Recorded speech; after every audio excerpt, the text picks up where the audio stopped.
ጤና ይስጥልን ውድ ተመልካቾቻችን ይህ የአዲስ ከተማ ኮሙኒኬሽን አዲስ ሳይበር ሳምንታዊ ዜናችን ነው። በቅድሚያም ዋና ዋናዎቹ በአዲስ ከተማ ክፍለ ከተማ ግንባታቸው የተጠናቀቁ ሁለት የፖሊስ ጣቢያዎች ተመርቀው ለአገልግሎት ክፍት ተደረጉ።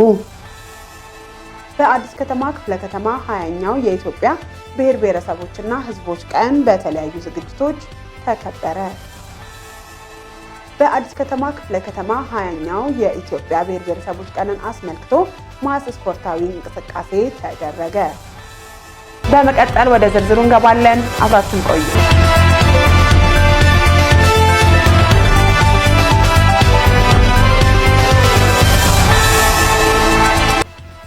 በአዲስ ከተማ ክፍለ ከተማ ግንባታቸው የተጠናቀቁ ሁለት የፖሊስ ጣቢያዎች ተመርቀው ለአገልግሎት ክፍት ተደረጉ። በምረቃ ፕሮግራሙ ላይ የኢትዮጵያ ፌደራል ፖሊስ ወንጀል መከላከል ጠቅላይ መምሪያ አዛዥ ምክትል ኮሚሽነር ጀነራል መላኩ ፈንታ፣ የአዲስ አበባ ከተማ አስተዳደር ሰላምና ጸጥታ ቢሮ ኃላፊ ወይዘሮ ሊዲያ ግርማ፣ የአዲስ አበባ ፖሊስ ጠቅላይ መምሪያ አዛዥ ጌቱ አርጋው እንዲሁም የአዲስ ከተማ ክፍለ ከተማ ዋና ስራ አስፈጻሚ አቶ ታረቀኝ ወርቅነህና ሌሎች የስራ ኃላፊዎች ተገኝተዋል። በህብረተሰቡ ተሳትፎ የተገነቡ ጣቢያዎቹ የህዝቡን ሰላም ፈላጊነት የሚያሳዩ በመሆናቸው በየአካባቢው ያሉ ጣቢያዎች ምቹና የተቀላጠፈ አገልግሎት እንዲሰጡ ደረጃቸውን ጠብቀው እንዲገነቡ ማድረግ መቻሉ ተገልጧል። የ2018 ዓመተ ምህረት የብሔር ብሔረሰቦችን ቀን አስመልክቶ ለ5 ተከታታይ ቀናት የሚቆይ ኤግዚቢሽንና ባዛር በመሳለሚያ አደባባይ ተከፈተ። በአዲስ ከተማ ክፍለ ከተማ 20ኛውን የብሔር ብሔረሰቦችን ቀን አስመልክቶ በመሳለሚያ አደባባይ የተከፈተው ባዛር የክፍለ ከተማው ንግድ ጽሕፈት ቤት፣ ኢንዱስትሪ ልማት ጽሕፈት ቤት፣ የከተማ ግብርና ጽሕፈት ቤት እንዲሁም የህብረት ስራ ጽሕፈት ቤት በጋራ ሆነው ያዘጋጁት መሆኑ ተገልጧል።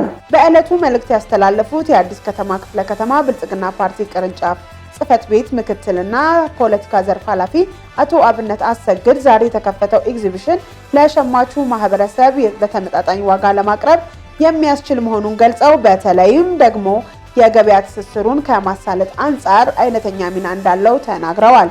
የአዲስ ከተማ ክፍለ ከተማ ብልጽግና ፓርቲ ቅርንጫፍ ጽሕፈት ቤት አደረጃጀት ዘርፍ ኃላፊ ህብረተሰቡ በተመጣጣኝ ዋጋ የቀረቡለትን ምርቶች በአቅራቢያው በመምጣት መሸመት እንዳለበት ጠቅሰው በክፍለ ከተማው አምራች ኢንዱስትሪዎችና ኢንተርፕራይዞች የሚያመርቱትን ምርቶች በበቂ ሁኔታ በማቅረብ ህብረተሰቡ በተመጣጣኝ ዋጋ መጠቀም የሚችሉ መሆናቸውን ተናግረዋል።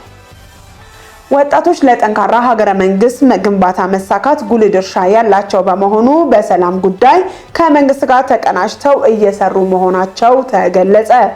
በአዲስ ከተማ ክፍለ ከተማ ከሚገኙ ወጣቶች በወቅታዊ የሰላምና ጸጥታ ጉዳይ ዙሪያ ውይይት ተካሂዷል። መድረኩን የመሩት የአዲስ ከተማ ክፍለ ከተማ ብልጽግና ፓርቲ ቅርንጫፍ ጽሕፈት ቤት ምክትልና ፖለቲካ ዘርፍ ኃላፊ አቶ አብነት አሰግድ የወጣቶችን ኢኮኖሚያዊ ተጠቃሚነት ለማረጋገጥ የተለያዩ እቅዶች ተነድፈው ተግባራዊ በመደረግ ላይ መሆኑን ጠቅሰው ወጣት ለሀገር ግንባታም ሆነ ለማህበረሰባዊ ተጠቃሚነት መረጋገጥ ጉልህ ሚና ያለው በመሆኑ ከመንግስትና ህዝብ ጋር ተናቦና ተቀራርቦ መስራት ይገባል ሲሉ ገልጸዋል። የክፍለ ከተማው ሰላምና ጸጥታ ጽሕፈት ቤት ኃላፊ ዶክተር ጥበቡ ደጀኔ በበኩላቸው ወጣቶች በሀገረ መንግስት ግንባታ ሂደት የማይተካ ሚና ያላቸው በመሆኑ ሀገራችን የጀመረችውን የብልጽግና ጉዞ ለማስቀጠል እያደረጉት ያለውን ተሳትፎ አጠናክረው መቀጠል ይኖርባቸዋል ብለዋል። በአዲስ ከተማ ክፍለ ከተማ 20ኛው የኢትዮጵያ ብሔር ብሔረሰቦች ቀን በተለያዩ ዝግጅቶች ተከበረ። ዲሞክራሲያዊ መግባባት ለብሔራዊ አንድነት በሚል መሪ ሐሳብ በተከበረው በዓል የተገኙት የአዲስ ከተማ ክፍለ ከተማ ምክር ቤት ዋና አፈ ጉባኤ አቶ በቀለ ጉታ የብሔር ብሔረሰቦች ህዝቦች ቀንን ስናከብር የሀገራችንን እድገትና ብልጽግና እያፋጠንን መሆን ይኖርበታል ብለዋል።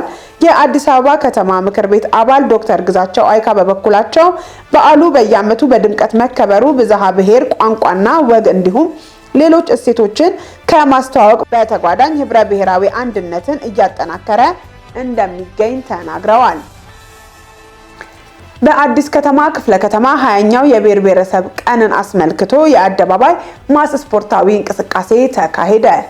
ዲሞክራሲያዊ መግባባት ለህብረ ብሔራዊ አንድነት በሚል መሪ ሐሳብ በአዲስ ከተማ ክፍለ ከተማ ወጣቶችና ስፖርት ጽሕፈት ቤት አስተባባሪነት በተካሄደው ስፖርታዊ እንቅስቃሴ በርካታ የህብረተሰብ ክፍሎች እና አመራሮች ተሳትፈዋል። በዕለቱ መልእክት ያስተላለፉት የክፍለ ከተማ ወጣቶችና ስፖርት ጽሕፈት ቤት ኃላፊ አቶ ታደሰ ወርቁ ስፖርት ለአብሮነትና ለፍቅር ከፍተኛ ሚና ስላለው እንዲሁም በአካል ብቃት የዳበረ ዜጋን ለመፍጠር ታሳቢ አድርጎ የተዘጋጀ መሆኑን ጠቅሰው በተለይ በእድሜ መግፋት ምክንያት ከሚከሰቱ ተላላፊ ካልሆኑ በሽታዎች ራስን ለመጠበቅ ስፖርትን ባህል ማድረግ ተገቢ በመሆኑ በየአካባቢው ስፖርታዊ እንቅስቃሴን አጠናክረን እናስቀጥላለን ሲሉ ገልጸዋል።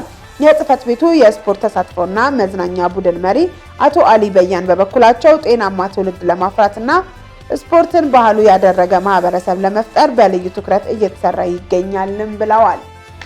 ለዛሬ ያዘጋጀንላችሁ ዜናዎች ይህንን ይመስሉ ነበር። ሳምንት ከአዳዲስ ዜናዎች ጋር እስከምንገናኝ መልካም ሳምንት።